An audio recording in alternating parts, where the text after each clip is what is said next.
Going into the 2020 NBA Draft Lottery, the Charlotte Hornets had the 8th best odds of landing the number 1 pick. It looked like another year of the Hornets picking in the middle of the lottery, but then they got lucky. Projected to have the 8th pick in the draft, the Hornets ended up landing the number 3 selection, and the rest was history. Right after the Hornets selected LaMelo Ball, it was clear that they had a new franchise cornerstone, a player that fits the mold of a modern-day point guard and someone that Charlotte can build their team around. Right after the draft, the Charlotte Hornets did the most Charlotte Hornets thing though and signed Gordon Hayward to a 4-year, $120 million deal. This team should be one of the more entertaining teams in the league, so let's talk about them. Before the draft, it was reported that the Hornets had a lot of interest in James Wiseman, which made sense since they already had talented guards like Terry Rozier and Devontae Graham. But when Charlotte ended up drafting LaMelo, many people felt like that meant that either Rozier or Graham would be traded before the start of the season. But I think the Hornets are going to begin their season with all 3 of these point guards still on the team. I predict they'll have a starting lineup of Terry Rozier at the 1, LaMelo at the 2, Gordon Hayward, PJ Washington, and Cody Zeller filling out the rest of the starting lineup. And then off the bench, Devontae Graham, Malik Monk, Miles Bridges, Jalen McDaniels and Nick Richards, and then the rookie Vernon Carey. He should be getting more minutes than Bismack Biyombo. I just listed LaMelo at shooting guard simply because he's taller, but I hope the Hornets use him as a point guard. Melo is really crafty and he's a much better passer and ball handler and creator than Rozier is. As of right now, Rozier is a more efficient scorer than LaMelo, so if the Hornets end up starting these two together like I think they will, I think they should use Rozier in more of an off-ball scorer type role, but that's just generally speaking. Last year, the Hornets' offense was suited for 2 point guard lineups. Borrego's offense is pretty much any point guard's dream. It features lots of handoffs, off-ball movement, pin downs, high screen and rolls, and double screen options. Like I said, this is a dream offense for any point guard just because they have so many options going into their offensive sets. In particular, it's an offense that caters to scoring guards. As you can see in a lot of these clips, Rozier and Graham were pretty much able to get any looks they wanted in the system, which explains why they both had breakout years. Unlike Lonzo, LaMelo has always been a score-first guard.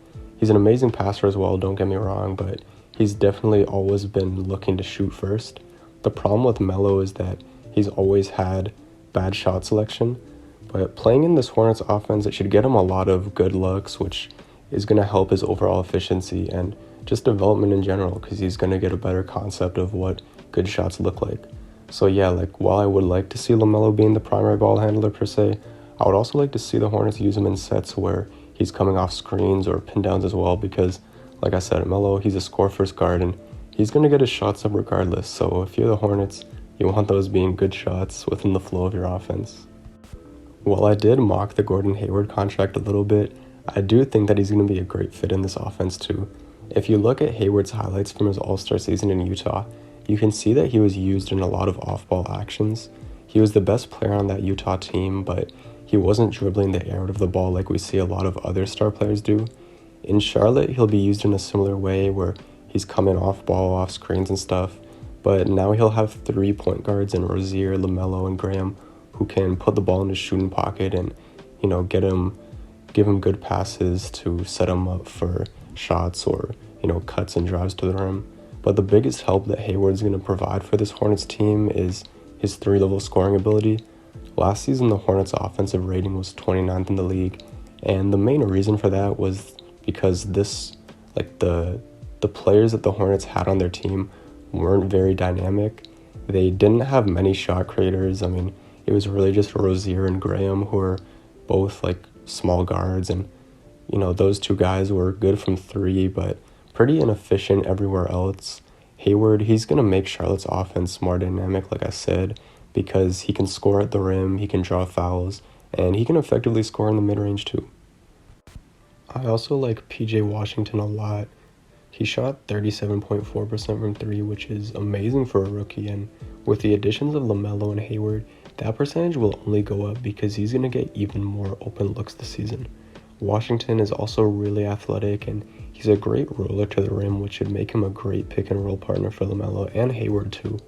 On top of that, he's great at reading the defense and recognizing when help is coming his way. He didn't average many assists per game during his rookie season, but it's definitely an underrated part of his game. I think that with more shooters on this Hornets roster now, I wouldn't be surprised if PJ averages 3 to 4 assists per game this season. Like any young player, he does have his weaknesses though. Offensively, he needs to improve on his left hand, and he also needs to work on his handle a bit too. As for right now, PJ can basically only attack in straight line drives, which is fine, but if he wants to take his game to the next level, he'll definitely have to be able to do more with the ball in his hands.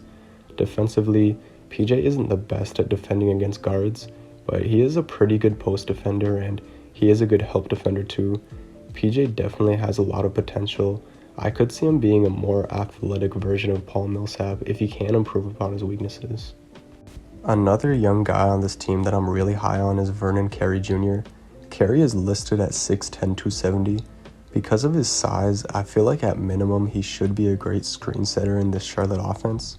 Carey also has really nice footwork and touch for a guy his size, so I could see a world in which Carey is a really good post scorer that can also step out and hit mid-range jumpers and the occasional three too.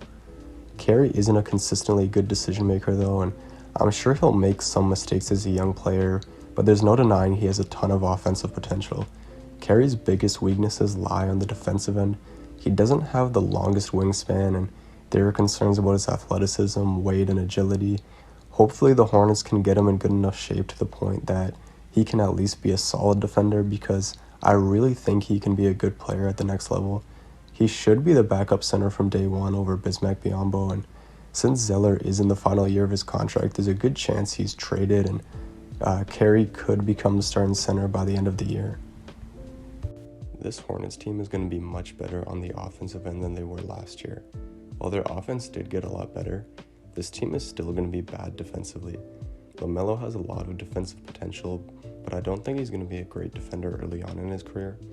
Hayward and Zeller are pretty good defenders, but even they won't be able to save the Hornets this year. This roster, it just doesn't complement one another well on the defensive end.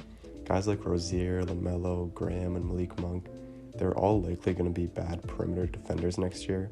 And then on top of that, Cody Zeller and Vernon Carey aren't good rim protectors, so it's really just a recipe for disaster.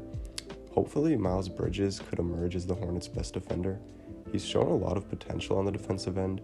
He has great physical tools and athleticism, and he doesn't quit on plays even when he gets beat. The thing with him is he just needs to be more consistent with his efforts, because, yeah, there are times where he shows a lot of potential and looks really great, but then there's also times where he looks like he doesn't really know what he's doing. I could see Bridges finishing a lot of close games, which would probably have Rozier pretty upset, but I think that would just maybe be a better fit going down the stretch of games, so that you have like a guy that can guard the other team's best player and maybe force him to, miss some shots or force some turnovers or something like that. The only thing with Bridges is I'm not sure where he fits necessarily on this team, just because you already have Gordon Hayward at the 3 and you have PJ Washington at the 4.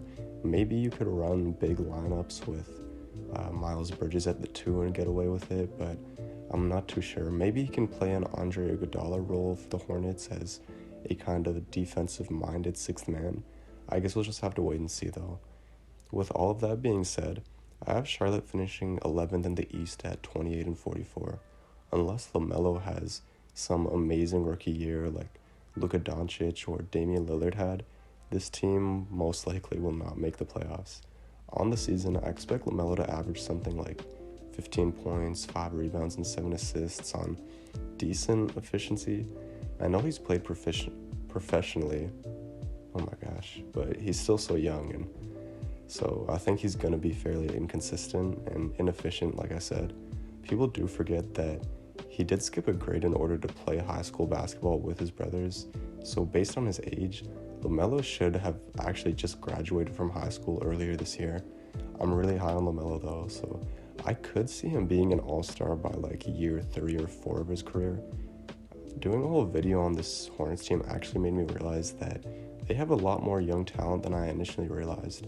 Charlotte, they're also going to have a lot of cap space going into next offseason, so if they can end up with another lottery pick on top of that, the Hornets should definitely be a playoff team in 2022.